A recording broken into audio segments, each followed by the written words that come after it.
sucking pressure and you've got a pushing pressure. So capillary here is going to have a lot of water in it, and that's going to be your P hydrostatic P cap. You've also got particles in here, and that's going to be your pi cap. So water tends to go down its concentration gradient. Since out here in Bowman's space, you've got this opening that goes to the PCT. The water that gets through is going right out to PCT. Water concentration doesn't get very high in the Bowman's capsule. So there's always a tendency for water to want to leave your capillaries. But as water leaves, this concentration gets higher.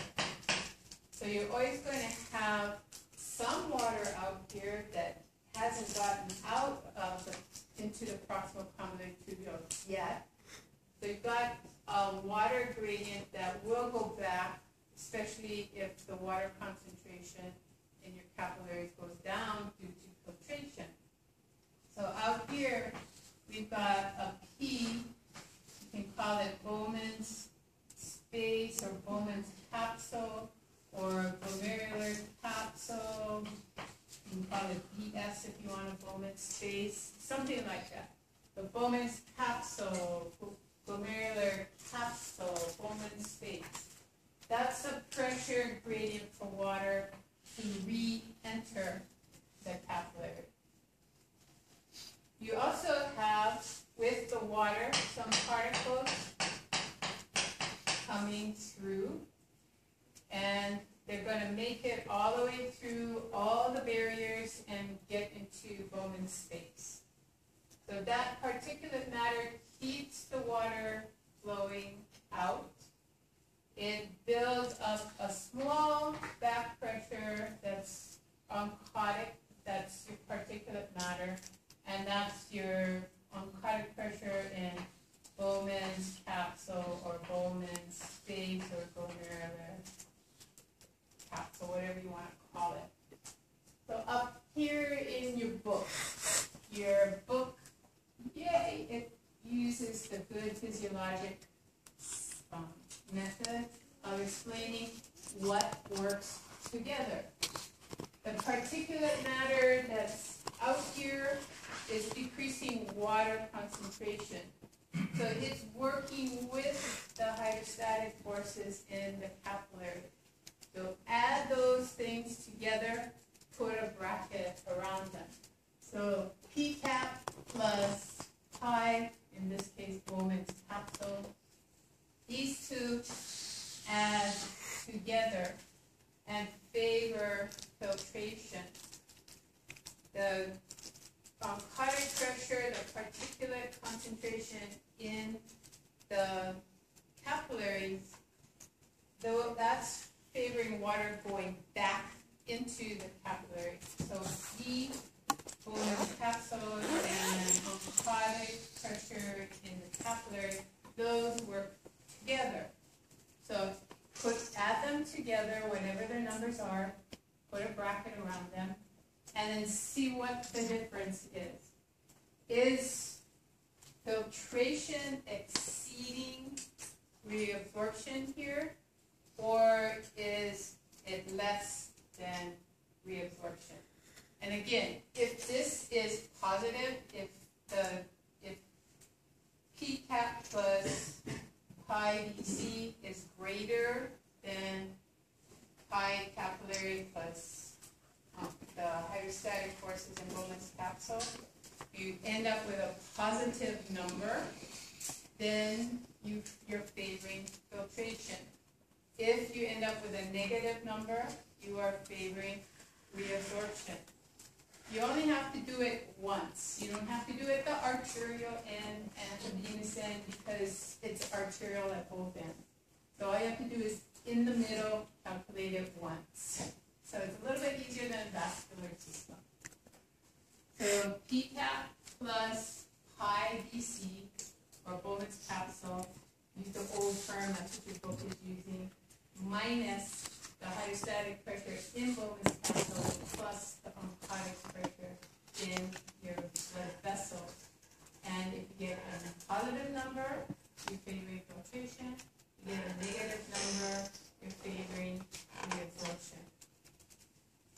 So remember, pi is, I changed the font because the font that was posted, they give you something that looks like a table, and you have to figure out that that's pi. It's a capital pi, but it doesn't translate my brain as being pi, except that I know it's supposed to be pi. So I changed it to the smaller one that really looks more like pi.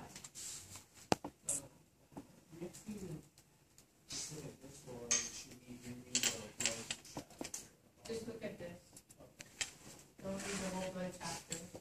Just go from here, yeah.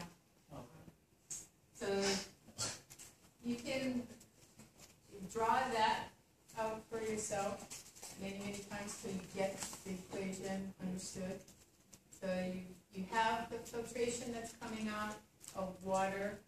Water is going down its concentration gradient. How do you get a lower concentration gradient out in Bowman's capsule? You gotta have particles, which we know water for. So particles and water work together. That gives you a tendency for fluids to leave the capillaries. The other side, the reverse force, is the particles in the capillary that are decreasing water concentration, and the water pressure in Bowman's capsule that wants to go down its concentration gradient back into the capillaries. So you have pi capillary working with P Bowman's capsule, the hydrostatic pressure in Bowman's capsule. If you understand the concept, you're never going to have a problem with the equation. You always have the two that are working together added together, and then see which one is the largest.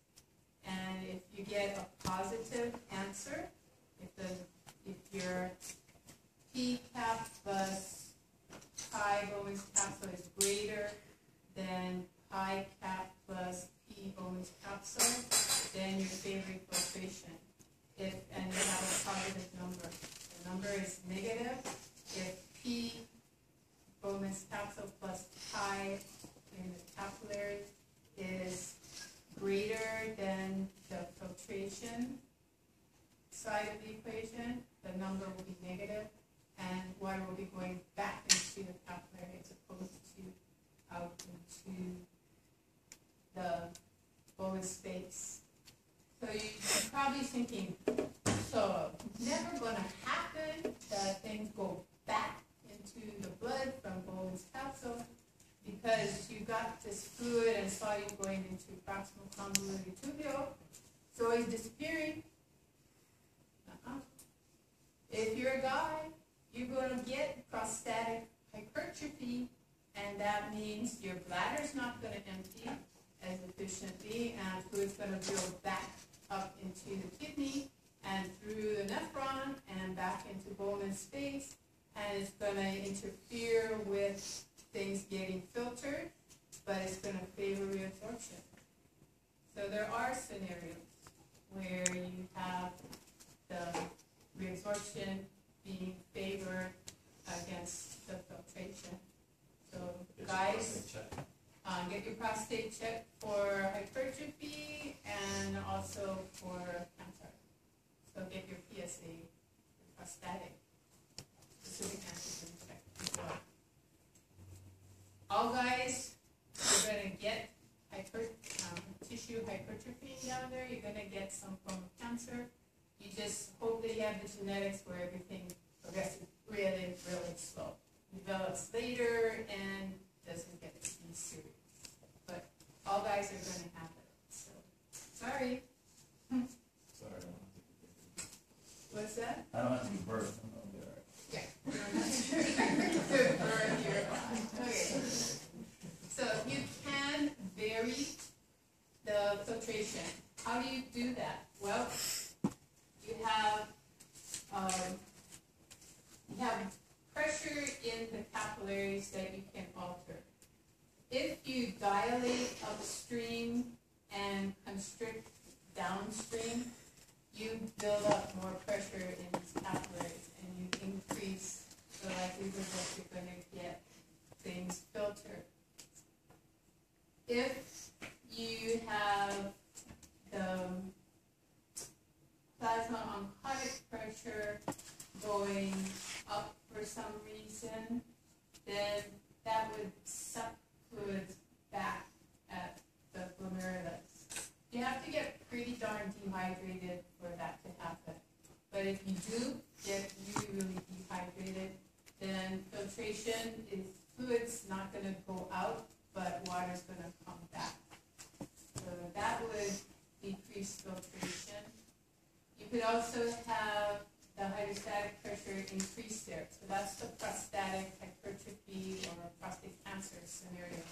That because your bladder can't empty fluids that are still being produced, the pressure builds up back into the kidney, and you get favor reabsorption of the fluid. This also destroys your kidneys, by the way, so it's not just causing your blood pressure to go up, but this pressure in the kidneys. You remember back to the beginning of lecture, you have this capsule around your kidneys. There's not much expandability of your kidneys due to that capsule. So any buildup in pressure inside the kidney starts to damage the cells in the kidneys, and the kidneys start to fail.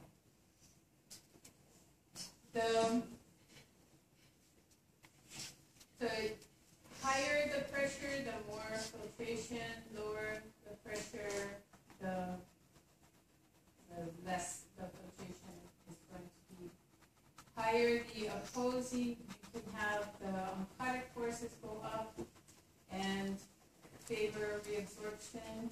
You could also have the hydrostatic go up and favor reabsorption. You have both these go up, or you could have both of those go up and you have more filtration. So based on that and the equations, the numbers that are in the table given to you, stick it into the equation and determine, is this story favoring filtration or is this story favoring reabsorption?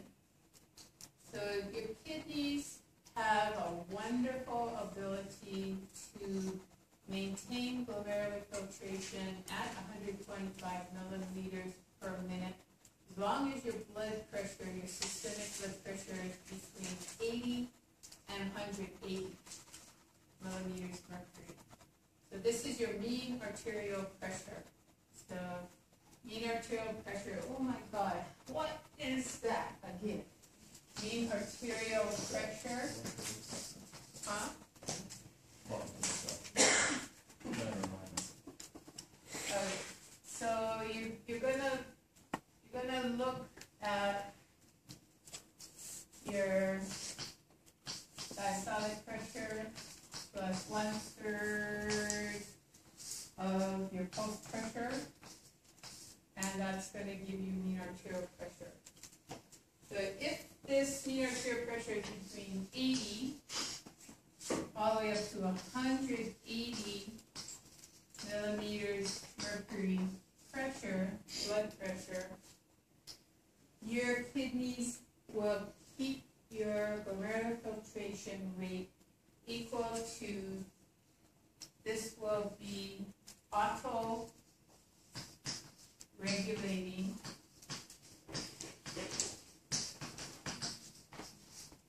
so your kidneys auto-regulate and keep GFR equal to 125 mLs per minute. If your blood pressure goes below 80, if it goes above 180, then your autonomic nervous system gets involved. Otherwise, it's all glomerular tubular feedback paracrines that are causing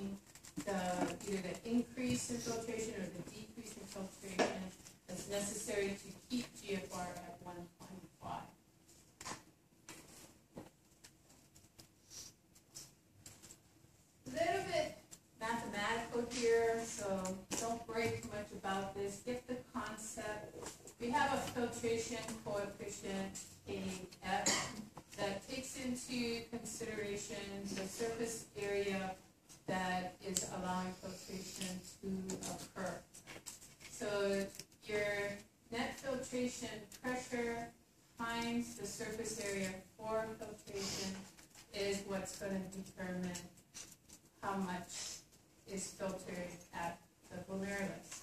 Makes sense. You have a pressure gradient to drive things through, but if you decrease the surface area that things can get through, you contract the photocyte, or you contract the mesangial cell, which changes the aperture of your fenestra, your window, then filtration's going to go down. But if you relax the photocyte or you relax the mesangial cell and everything opens up wide, you're going to get more filtration.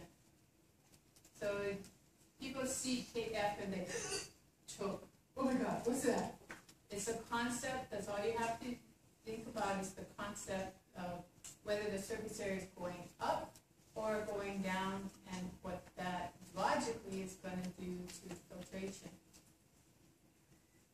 I'm not going to have you manipulate it, but get the concept. So if you increase KF, this is what the photocytes look like. If you decrease KF, this is what the photocytes look like. So a decrease in KF means you're decreasing the surface area for filtration. Look at the photocytes have relaxed, and they're touching, close to touching each other. The space between them is very small, which means less is going to get through. When you increase KF, you are increasing the surface area between the photocytes, and that is increasing the ability to filter. So photocytes are pulling away from each other, they're contracting. Photocytes are relaxing and touching each other or close to touching each other. They're decreasing the ability for filtration to occur. So here's the autoregulation controlling GFR.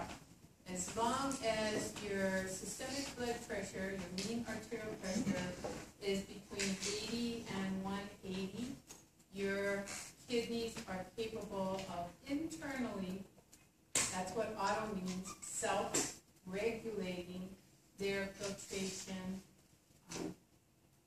rate. So they will keep the GFR at 125 milliliters per minute as long as you're within that range. If you go below 80, then you've got to increase your arterial pressure with sympathetic vasoconstriction to get that pressure up so you can get back into the range where you get 125 milliliters per minute.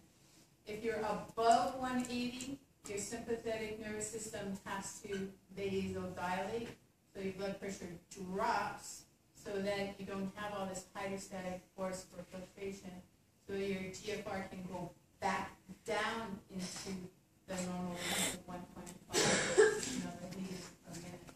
So above 180 or below 80, then the sympathetic nervous system gets involved. Parasympathetic, not involved in this at all. Totally sympathetic. Most of what the sympathetic nervous system is going to do is alter the upstream diameter, but it can also alter downstream diameter. It can constrict the ether, but generally it's, if it wants to increase GFR in the kidney, it's it's going to vasodilate the afferent, so more blood goes in, and so more blood entering, it's going out the same size diameter on the efferent side. It's got the same back pressure, but now it's got more blood coming in. It's going to have an increased filtration pressure. If it constricts upstream, then less blood goes into the capillaries. It easily goes out the capillaries, out the efferent arteriole, and less is going to be filtered. And your autoregulation is usually influencing the afferent arteriole as well. So vasoconstriction of the afferent arteriole, less blood enters the glomerular capillaries. The lower volume going in very efficiently gets out the efferent arteriole. So the glomerular capillary blood pressure drops, and filtration, then the P cap drops, and GFR goes down. And that's all you have to do is drop the P capillary and your filtration will go down. If you dilate upstream, don't do anything downstream, then your glomerular capillary pressure goes up, and that is going to favor more fluids leaking out, and GFR will go up.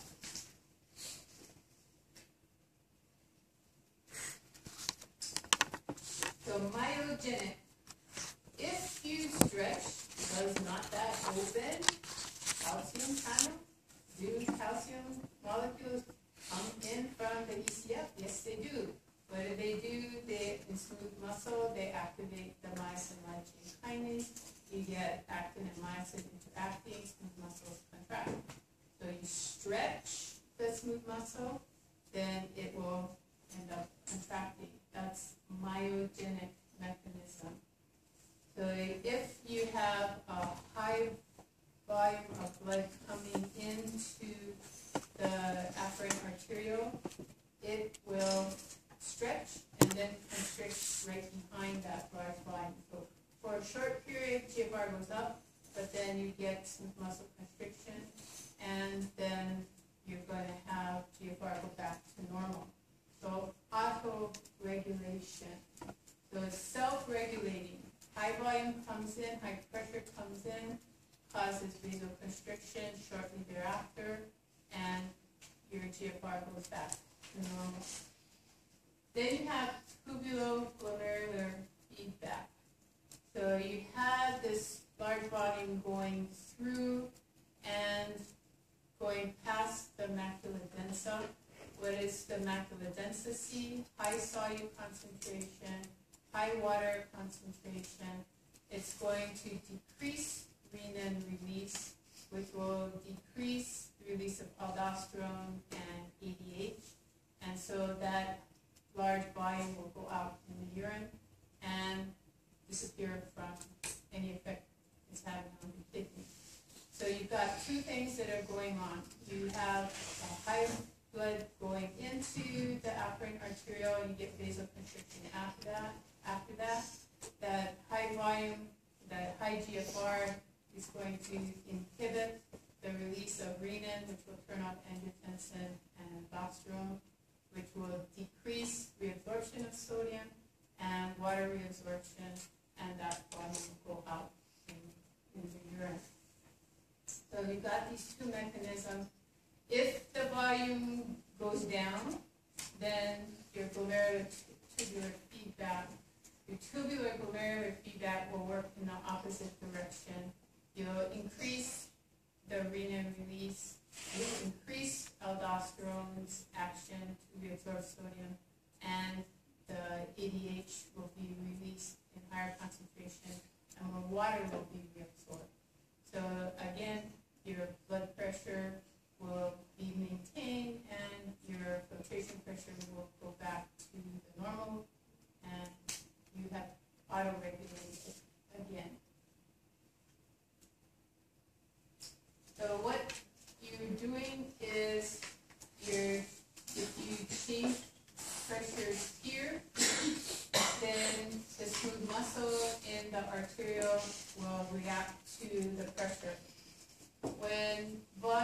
is you have increased sodium and water being filtered here, and it gets to the macula densa.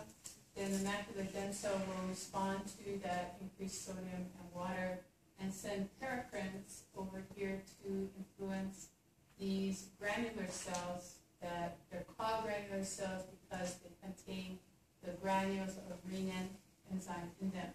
Renin will be released into the vascular system, go out to the adrenal cortex, release aldosterone, go to the posterior pituitary, release ADH, and then I had high filtration, so this will decrease the paracrine, decrease renin release, and then that will turn off ADH and aldosterone. If the macula densa cells see low sodium, low water, then they increase renin release and increase via the hormones aldosterone and ADH effect. So this area here is the juxtaglomerular apparatus, macula densa, your mesangial cells here, and your granular cells here. So juxta next to the glomerulus.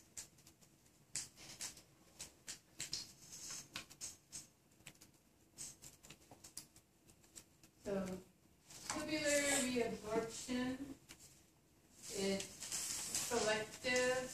Not everything is reabsorbed. Your waste products don't have any, most of your waste products don't have a mechanism to be reabsorbed.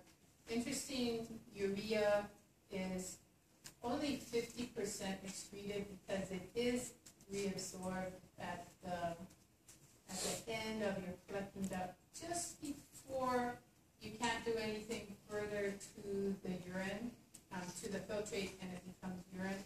Then you have the ability to reabsorb 50% of all the urea. Urea is recycled. Urea helps to keep that part of the interstitium very highly concentrated. So down here at the apex of your adrenal medulla, you've got the collecting tubule here at that point very permeable to urea. So urea is recycled, it actually goes back into the ascending limb, and then it just keeps recycling here and here. Only about 50% of the urea actually gets out. But the fact that it's not so much exiting up here, but more exiting down below, keeps a very high interstitial osmolarity here and less up there, and most of that due to sodium, potassium, and the chloride movement. So intraglomerular mesangial cells are contractile and also phagocytic. And then podocyte, also contractile. So these intraglomerular mesangial cells, they affect the aperture of your fenestrations, and these will affect the surface membrane diameter. So tubular reabsorption. So we have what are called trans-epithelial transport. We've got tight junctions between the cells in the tubules that are transporting the solutes, so that you get selective reabsorption. And even particles that are small enough to get between cells, you got tight junctions between the cells that are preventing them from going down concentration gradients and getting reabsorbed. This forces solutes to be transported via the PCT cell, or have to go to some place where they can be under hormonal regulation transported across. So most of what is filtered from your plasma eventually is getting reabsorbed somehow, either due to the passive mechanisms, just due to concentration gradients, referred to as unregulated reabsorption in the proximal complementary tubule, or under hormonal reabsorption in the distal parts of the nephron. So 99% of everything that goes through is reabsorbed and returned to the bloodstream. So here's some things that are listed. Water, you have the 99% of it is going to, on average, be reabsorbed, and only 1% of it's going out in the urine. Sodium, you're going to claim even more of that back because it's your main extracellular plasm. It's the main particle that keeps the fluid in your bloodstream. So very critical, and it's also important for your excitable membrane concentration gradients. So you want to keep it balanced in the extracellular fluid. Don't want it going out at high rates into the urine. So 99.5% of that's coming back. Glucose, 100%. So long as your blood glucose is in a normal range, 100% of it's going to be reabsorbed and nothing will be in the urine. Urea, you will have 100% of whatever the volume is that is hitting the glomerular capillaries, getting filtered, but only 50% of it, well, 50% is going to be reabsorbed and 50% is going out. It's actually a metabolic waste product of muscle metabolism, so you think you want to get rid of all of it, but your kidneys will use it in this recycling fashion to keep their interstitial concentration gradient at the apex of the medulla of the pyramid very high. So it's sort of recycling around in the kidney and not going, it's going back into the vascular system, but then it's coming right back into the kidney. So it's not building up in your blood system. Phenol, also a waste product that you don't want back. You just want 100% of it to go out. So there is no mechanism to reabsorb it, and therefore 100% of it is going out in the urine. Transepithelial transport, you're going from the lumen to the cell, and then from the inside of the cell out into the interstitium, and then from there into the blood.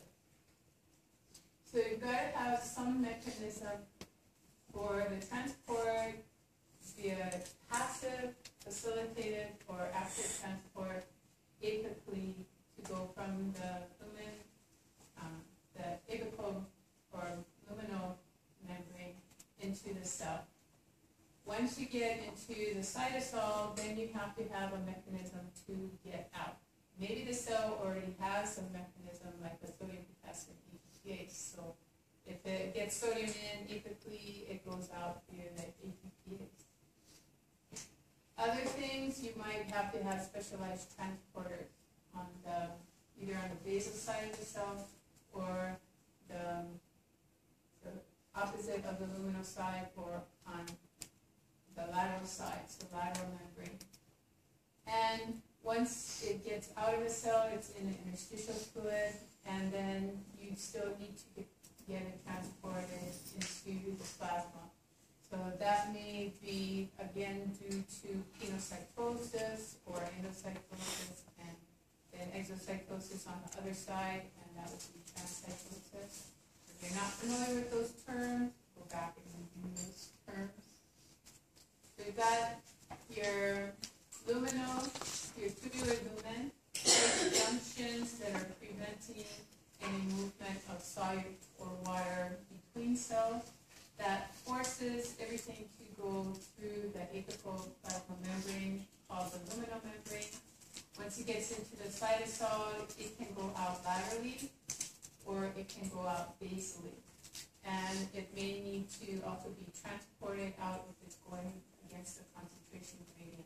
If it's not permeable to the membrane, it may also have to be transported out. once it gets into the interstitial fluid, then it has to get transported into the tubular capillary, peritubular capillary. The blood, if the fluid is running in this direction, as sodium and water leave the proximal convoluted tubule, the osmolarity stays the same here. The particles that arrive here are going to go into blood that's coming in the opposite direction. So it's already passed other parts of the tubule where it's picked up solute, so it can pick up water here. It also is going to be able to, as it picks up water, its concentration goes down, so then it can pick up the solute as well. So you need to have counter current flow of blood and the filtrate.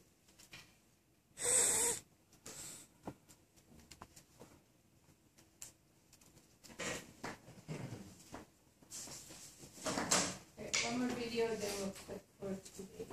One more animations.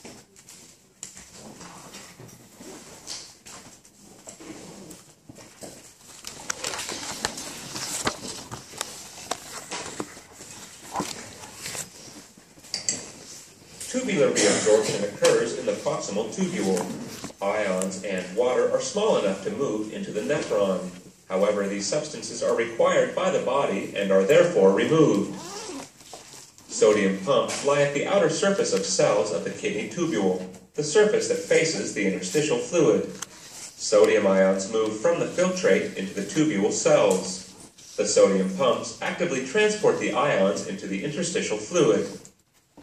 As a result of this pumping action, the interstitial fluid has a higher sodium ion concentration than the peritubular capillaries. Sodium moves passively into the capillaries. Negatively charged ions, such as chloride and bicarbonate, follow sodium into the interstitial fluid and back into the blood. Water follows passively down the osmotic gradient that the ion movements have produced. The amounts of sodium and water reabsorbed are under hormonal control and can be adjusted to maintain the solute concentrations of the extracellular fluid. The sodium that is reabsorbed in the proximal convoluted tubule is not under hormonal control. So all of this is a passive, it's facilitated transport via the sodium glucose transporter or other, or maybe just channels for sodium to come in apically. The regulated part of sodium reabsorption comes only at the distal convoluted